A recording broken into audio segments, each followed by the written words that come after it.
L'œuvre qui recouvre le sol de cet espace s'appelle Horizontal Alphabet Black et ce sont des briques de couleur noire et rouge qui correspondent à des tailles de mains et pieds de personnes, des personnes anonymes qui nous ont fourni les mesures et d'après lesquelles j'ai fabriqué ces briques.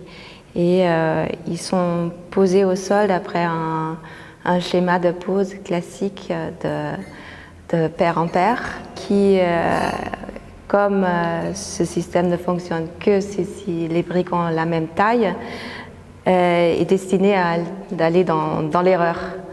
Et c'est exactement ce décalage qui m'intéresse, qu'il y a un rythme qui est à nouveau annulé, qui reprend son souffle et qui se dissout à nouveau. Chaque alphabet a une certaine culture et aussi la mesure, comment mesurer notre monde est dans beaucoup de cultures très différentes et souvent ça revient au corps. Donc une culture définit sa mesure avec le pouce, avec le fémur, avec le mètre que nous avons à un moment donné défini, avec le pied, avec la main.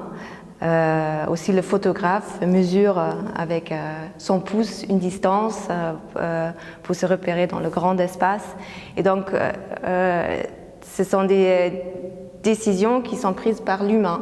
Ce n'est pas une décision qui vient par la nature, l'homme choisit. Et je pense que cette capacité et cette volonté de choisir et de décider,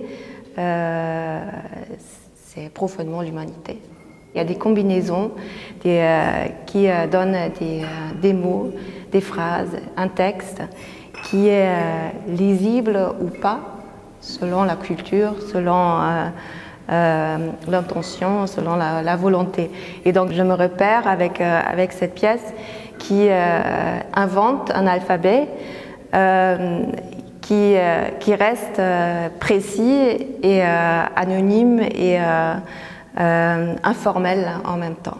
Je ne définis pas une forme précise, c'est comme une base de données qui, à chaque fois qu'elle est installée, va prendre une autre forme, une autre vie dans un autre espace. À la base, cette œuvre a été une commande du CNAP, qui est donc une œuvre monumentale protocolaire.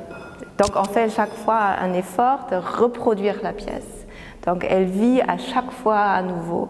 Donc on reproduit des briques pour un autre lieu, dans une taille, un nombre qui correspond à l'espace. Et quand le temps du dépôt est écoulé, ce qui reste de la pièce disparaît.